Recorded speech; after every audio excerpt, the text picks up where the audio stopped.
We enter into the end of the year.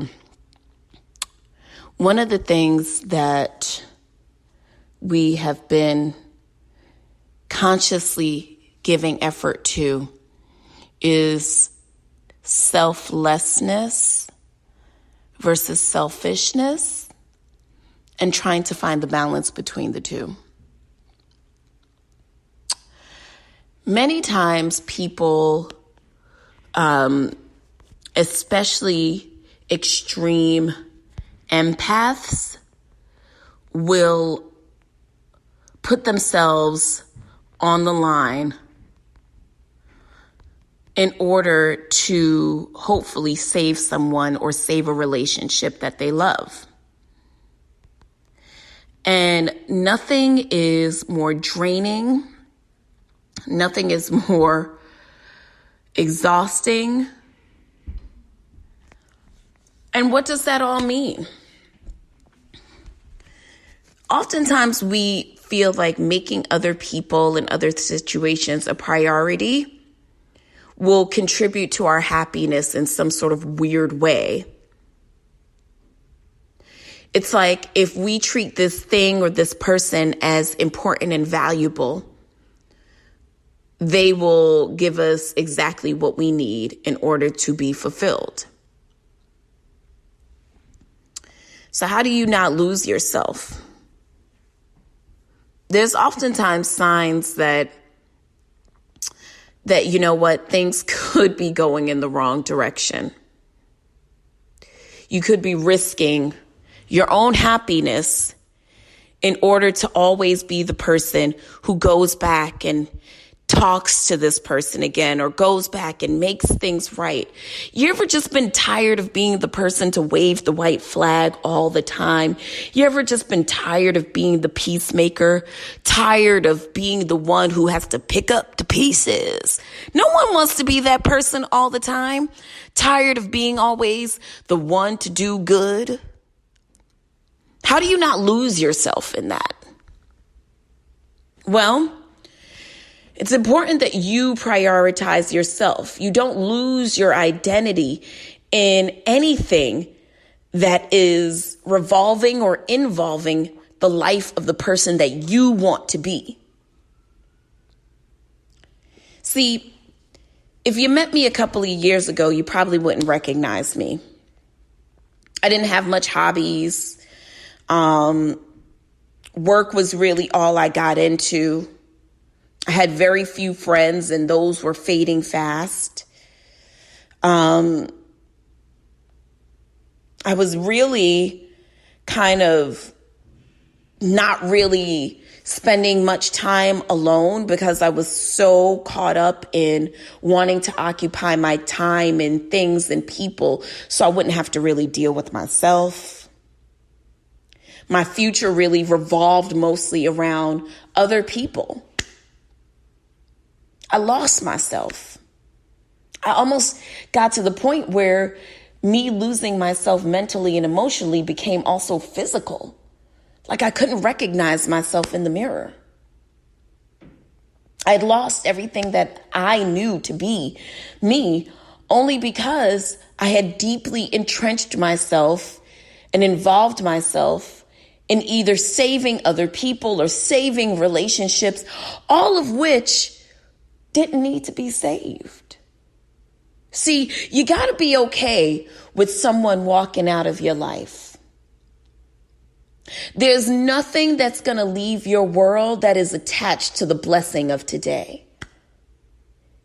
Everything that you need, everything that God has ordained for you in this life, in this day, in this week, you've got it. There's no job, there's no person, there's no situation that's going to leave you that is an imperative part of your story. Now, I do say this with a grain of salt. Doesn't mean that you don't have to save the things that are worth it to you, if you can.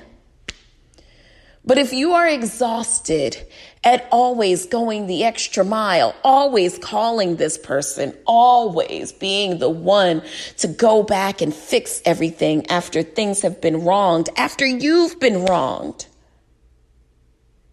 it's an exhausting task to be the mature one, to be the one that is always caping up. Who's saving you? Who's loving you? Foolish versus love. Listen, our brains are pre-wired in many ways to form these connections and become dependent on them.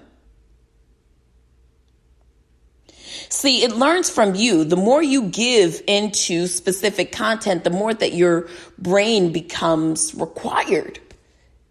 requirement for you.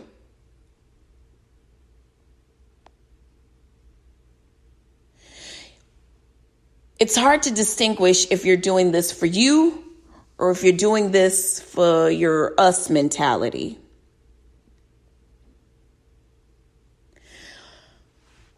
What's oftentimes necessary for me is to take a step back and evaluate my own behavior from time to time. It may be great that I love people in a way that is deeply empathetic and, in a way that I'm always going to be there for them. I'm a loyalist by far. But it's also important that whether consciously or subconsciously, I learn how to choose myself first. It's always important that you analyze your behavior and understand if where you're coming from is a place of you wanting to save the relationship or play the relationship. A lot of times our control issues cause us not to be able to walk away. Remember what we talked about, familiarity over favor. Don't choose familiarity over favor. Sometimes you just got to let that go. Favor is on the other side of familiarity. Sometimes you got to choose the unfamiliar in order to get your favor. Sometimes you got to choose yourself. And if you're the unfamiliar, then get to know yourself. You don't need to wait on the new year for that. You could do that today. If you find yourself feeling more anxious than often, that you are trying too hard to control everything, listen. Your identity may feel lost or disappointed. Take the time to nurture yourself. By acknowledging your own behavior and taking responsibility for it, you now take back the controlling reins of peace finding in your own world. Now, it's not easy, but it's also not easy not being able to recognize yourself because you're going from chasing one person to chasing another relationship to always trying to be Mr. Fix-It. Listen, you don't need to be the Olivia Pope of all your friends and your family. Sometimes you could use a little nurturing. So I challenge you this week to mindfully put down that white flag and choose yourself. Now, it might be foreign to most of us, but there's no better time than now. And I couldn't think of a better person to hedge your bets on. I love you so much for listening. Same time, same place. God willing, and the creek don't rise. And remember, if you are not at the table, you're on the menu, which is a terrible place to be. I'll see you next week. Peace.